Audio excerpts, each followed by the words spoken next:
It's not every Saturday that a peaceful backyard barbecue turns into a scene out of a crime drama, but that afternoon, flashing red and blue lights lit up my newly renovated patio just as the ribs hit their prime. The guests froze mid-bite, sauce dripping from chins, as my neighbor Karen's call to 911 unfolded in real time. She had cried wolf, again, about suspicious smoke and dangerous noise. What she didn't expect was for the responding officers to step out grinning, call my name, and ask if there were any ribs left. Karen's smug face collapsed into a jaw-dropped silence. She didn't know I'd gone to high school with the cops. That was her first mistake, and I could already tell there would be more. The day had started off like a magazine spread. After wrapping up a month-long renovation project, my backyard was finally everything I'd imagined: string lights twinkling, polished deck gleaming, speakers playing jazz, and a top-tier grill ready to show off. It wasn't a rager, just a friendly cookout with neighbors and close friends. Ribs, grilled corn, sweet tea, and that comforting hum of suburbia on a lazy afternoon. The kind of day you move out of the city to enjoy. But in our HOA-ruled neighborhood, joy often came with a caveat, and that caveat had a name: Karen. Karen, 2 houses over, somehow managed to monitor every inch of her surroundings. She had once filed a report because my trash cans were too close to the curb. She had emailed the HOA because my Christmas lights stayed up past January 1st. Last summer, she accused a neighbor's golden retriever of excessive tail wagging. That afternoon, around 3:20, I caught her glaring from behind her fence like a villain waiting for her cue. I raised a rib in greeting. She didn't wave back. She turned sharply and stormed off. 10 minutes later, my music cut out. My speaker had disconnected, at least, that's what I thought. Then came the sirens. 2 sets of them, growing louder. Guests shifted nervously. Red and blue lights flickered through the slats of my fence. Someone whispered about getting busted at a party once. When the squad cars pulled into my driveway, everyone braced for the worst. But then, out stepped Officer Ricky, my old high school teammate, and Dante, who once made chemistry class bearable. "Yo, Marcus, that you?" Ricky called, walking over like he'd just seen an old friend at the mall. I didn't even have time to respond before the bro hugs landed. Karen appeared across the street, armed with a stack of printed HOA rules and her phone recording like she was breaking a scandal. She screeched about fire hazards and the Constitution. Dante leaned in, sniffed the air, and whispered, "You owe me a rib, man." Laughter broke out among the guests. Jessica toasted with her solo cup. Ricky, still keeping it professional, addressed Karen directly, "Ma'am, this is not an emergency. There's no crime here." Karen sputtered, "But he's burning meat." Ricky explained that grilling and jazz weren't exactly federal offenses. He even mentioned that abusing 9/11, well, that was a thing. Karen turned a shade of ash and began a rant about harassment and conspiracies. Dante just muttered, "Sauce," under his breath as she stormed off. She clearly hadn't expected the cops to know my dog's name, let alone compliment my coleslaw. Ricky leaned close and said, "You know she's called us 6 times in the past 2 months. One was about a threatening bark." We laughed, but I knew this wasn't over. And the next morning proved it. A letter, taped to my door like a passive-aggressive badge of honor. A formal warning from the HOA, citing unauthorized gatherings. No rules broken, just carefully crafted Karen speak signed by none other than Karen W., Compliance Committee. I sipped my coffee on the porch and looked across the street. There she stood, clipboard in hand, already inspecting someone's flower pots. Our eyes met. She didn't smile. Neither did I. But inside, I grinned. Because if she thought she'd won with a single warning, she was in for a 5-course serving of unintended consequences. I had friends. I had footage. And now, I had reason. The letter was hilariously vague, accusing me of hosting an unsanctioned activity, whatever that meant. Karen had wasted no time weaponizing her position, and I took the note down slowly, more to deny her the satisfaction than anything else. But it was already clear, this wasn't a disagreement. It was a neighborhood Cold War. That Monday, Ben from 3 doors down showed up looking annoyed. Quiet guy, never causes trouble. He held up a warning letter too, his crime. 2 garden gnomes. We exchanged stories and saw the pattern. Karen wasn't just watching me. She was on a crusade. So I showed up to the next HOA board meeting. Not to cause drama. Just to observe. The room was a sea of beige and fluorescent light, the board seated like judges. And there sat Karen, queen of the paper kingdom. She welcomed everyone with syrupy warmth that barely masked her control. Then she launched into a speech about community disturbances, vague enough to dodge liability, but sharp enough to sting. Unregulated smoke, disruptive gatherings, unrest. Every term sounded like a veiled jab. I raised my hand and calmly asked what rule I had violated. She smiled like she'd rehearsed it in a mirror. It's more about the spirit of the rules. That told me everything. If the handbook didn't ban it, she'd make sure her interpretation did. Afterward, in the parking lot, a few neighbors approached, quietly sharing their own warnings. One for LED lights. Another for parking 6 inches off their own driveway. Karen had turned the HOA into her own fiefdom, and now she was expanding. Then, as if the absurdity couldn't climb higher, I spotted a stranger in my side yard one sunny afternoon. Clipboard in hand, walking like he owned the place. He showed up on a warm Tuesday, clipboard in hand, with a flimsy HOA badge clipped to his pocket like it gave him federal authority. Said he was there to survey potential code violations. I asked if he had a warrant or even written permission. He mumbled something about HOA policy granting visual inspection rights from common areas. I reminded him, calmly but firmly, that my side yard was not a common area. He left without argument after I told him the security cameras were rolling. Later that day, I checked the footage. There he was, snapping photos of my landscaping like he was prepping for trial. By Friday, I had 2 more violations in my mailbox, one for excessively tall grass, despite mowing it 2 days earlier, and another for unregistered outdoor fixtures. The so-called fixtures. A pair of solar lights I bought from Home Depot. Nothing illegal, nothing unusual. It was clear Karen had found herself a foot soldier. She was sending him door to door, sniffing for anything she could twist into a citation. But I wasn't angry. I was intrigued. When people get obsessed with power, they eventually trip over their own games. And I was patient enough to wait for just that. That weekend, Ricky and Dante, now nicknamed the BBQ cops by the neighborhood, came by. I filled them in on the situation, showed them the pattern. Ricky didn't even blink. He told me to start documenting everything, down to the minute. Every letter. Every notice. Every unwelcome visitor. Dante added that 2 more bogus complaints had come through dispatch that week, both linked back to Karen. Without realizing it, she was building a case for me. I took the advice seriously. Upgraded the security system. Motion cameras, doorbell cams, time-stamped recordings. Even mounted a discreet dash cam on my car, aimed at the lawn. This wasn't paranoia. It was preparation. I created a digital folder titled Operation Smoke Out.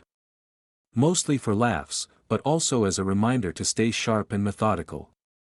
Every time Karen's errand boy walked past, I logged it. Every warning that arrived went straight into the file. Then came the moment that shifted everything from frustrating to personal. I had just finished helping my neighbor Susan, an elderly woman with the kindest heart, set up a rainwater barrel in her backyard. It was part of a city conservation effort and fully approved under a state-funded program. That afternoon, she stood on her porch in tears, holding a violation slip. Unpermitted construction, it read. That did it. Karen had crossed from petty to cruel. Susan wasn't violating anything, she was trying to save water and cut her utility bill. But now she was being penalized like a criminal. Watching her shake with frustration over a plastic barrel lit something inside me. Karen wasn't just targeting me. She was hurting vulnerable neighbors. That night, I met with Ricky at his precinct. We laid everything out. Letters, footage, timestamps, even clips of the clipboard creep in my yard. Ricky was stunned. This wasn't just HOA overreach, it bordered on harassment. Dante arrived halfway through, reviewed the evidence, and cracked a smile.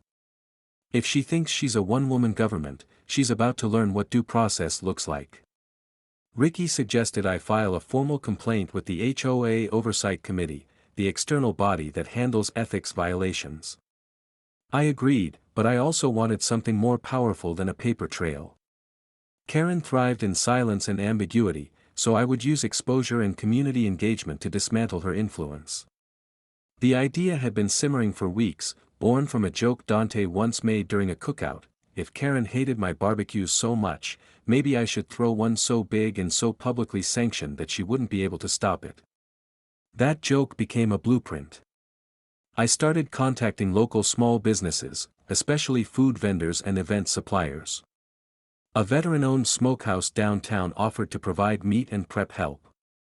A craft soda company volunteered drinks.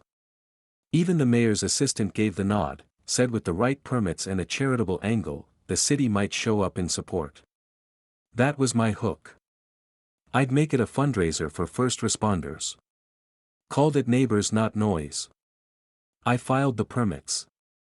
I submitted a community event proposal under the HOA's own rules that guaranteed homeowners the right to host charitable events with at least 3 sponsors. I had 5. Karen couldn't block it without violating the bylaws she worshipped. Predictably, she tried. Called an emergency HOA session, claimed my event posed a disturbance risk. Said smoke-related trauma was a concern. She even cited a fake statistic about respiratory incidents during neighborhood cookouts. One board member, Ed, usually quiet, finally pushed back. Asked for proof. She pivoted to noise. I stayed calm, laid out every bylaw in a printed packet, handed one to each board member. Ed raised his hand. Objection overruled, he said. For the first time, Karen looked genuinely shaken. With approval in hand, I hit the gas. Flyers went up. Neighbors offered tables, tents, lights, even baked goods. I strung up a huge banner near the entrance: Neighbors Not Noise, a community barbecue honoring first responders. I listed our guests of honor in bold. Police. Firefighters. Paramedics. And yes, Ricky and Dante. I didn't expect Karen to show up. But I knew she'd be watching. And sure enough, the morning of the event, her blinds were drawn, but twitched every few minutes. By 10 a.m., volunteers filled the backyard, music played, the smell of smoked brisket rolled through the streets. Ricky arrived with his family. Dante brought 2 off-duty friends and a box of ribs. We had a bouncy house, lawn games, folding tables, and laughter in every corner. The same backyard Karen had tried to weaponize was now a neighborhood epicenter of joy. At noon, I gave a brief thank you to the first responders. People I barely knew shook my hand, hugged my shoulders, and asked how they could help with the next one. Then, right on schedule, Karen arrived. Not as a guest. As a storm. Arms crossed. Papers in hand. And a scowl that promised a fight. Karen stood mouth agape, clutching her folder like it might physically hold her credibility together. Her lips moved like she wanted to say something, but nothing came out. The silence in the room wasn't awkward, it was earned. It was the sound of a long con unraveling in front of its architect. She glanced at the board, then at the audience, maybe looking for someone, anyone, to jump in and rescue her. No one did. Ed closed the meeting with a calm, "Will notify members of the next steps by end of week," and gavelled the session shut. People didn't cheer. They didn't need to. The real impact wasn't in noise, it was in the shared look between neighbors, the nods, the quiet acknowledgement that something oppressive had just cracked open. Karen didn't storm out. She just turned stiffly and walked, her heels clicking like punctuation marks on a sentence she didn't get to finish. The next morning I woke up to a surprising calm. No new letters, no fresh warnings taped to my door, no suspicious cars idling outside. Just the smell of coffee and a text from Susan that said simply, "Thank you." Over the next few days, the change in the neighborhood was subtle but steady. I saw Leah walking her daughter with no HOA agent following at a distance. The veteran who'd been flagged for his flagpole had a new one up, bigger than before. The swing set in Leah's yard was now painted bright blue and yellow, community color palette be damned, and no one seemed to care. People waved more. Stopped to chat. Offered leftovers. The anxiety that used to hang in the air like fog had begun to clear. Then came the update we'd all been waiting for. Ed sent out a community notice. Karen was officially suspended pending the outcome of a formal ethics investigation. She was no longer permitted to issue or submit HOA citations, attend board meetings, or speak on behalf of the HOA in any capacity. The note was short, professional, and devastating in its finality. Attached was a schedule for a special session that would allow homeowners to submit additional testimony or propose reforms. Ed even invited me to help moderate. I said yes, not out of spite, but because the neighborhood deserved something better, and I finally believed it was possible. That night I reopened Operation Smoke Out and added one final entry to the log: Karen removed from power. Community waking up. I stared at that line for a long time, not out of pride but out of quiet reflection. What had started as a ridiculous argument over barbecue smoke had evolved into a grassroots reckoning. I hadn't meant to become the person who led it. I just wanted to grill ribs in peace. But once I saw how deep the damage went, I couldn't pretend it wasn't happening. I kept every document, every recording, every screenshot, not because I planned to use them again, but because history matters. This wasn't just a win over one overzealous HOA president. It was a blueprint for how communities can stand up when silence becomes complicity. Karen's name might fade from the paperwork, but her legacy, ironically, was unity. Not because of her leadership, but because of how deeply people needed a break from it. Ricky and Dante stopped by that weekend. No sirens, no complaints, just two friends in lawn chairs under string lights, watching kids run around in the evening glow.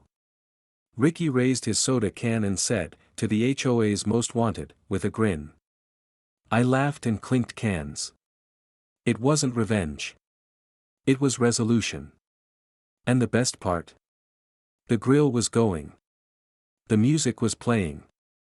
And for the first time in a long time, Karen wasn't the loudest thing on the block. The weeks that followed felt like a deep exhale, like the neighborhood had finally taken off a weighted vest it didn't know it had been wearing. There were no more mysterious HOA memos slipped into mailboxes. No more surprise violations for potted plants being too whimsical or welcome mats considered non-conforming. What replaced it was far less dramatic and far more meaningful: weekend sidewalk chalk murals, dogs lounging leash-free during community picnics, impromptu driveway jam sessions. People didn't just reclaim their front lawns, they reclaimed each other. One afternoon I passed by the old bulletin board Karen used to monitor like it was a government database. Now, it was filled with kids' drawings, flyers for bake sales, and a handwritten list of neighbors offering to mow lawns or babysit for free. A little note in the corner said, "Need something? Just ask." That would have driven Karen insane. But for the rest of us, it felt like healing. I also got to know some of the neighbors I'd once only waved at from a distance. Turns out, the quiet woman across the street was a retired aerospace engineer. The guy with the wind chimes ran a poetry group out of his garage. Even Ed turned out to be a pretty great cook. We rotated hosting dinners, no agendas, no rules, just food and stories and the sound of forks on real plates instead of paper ones. There was one final surprise I didn't see coming.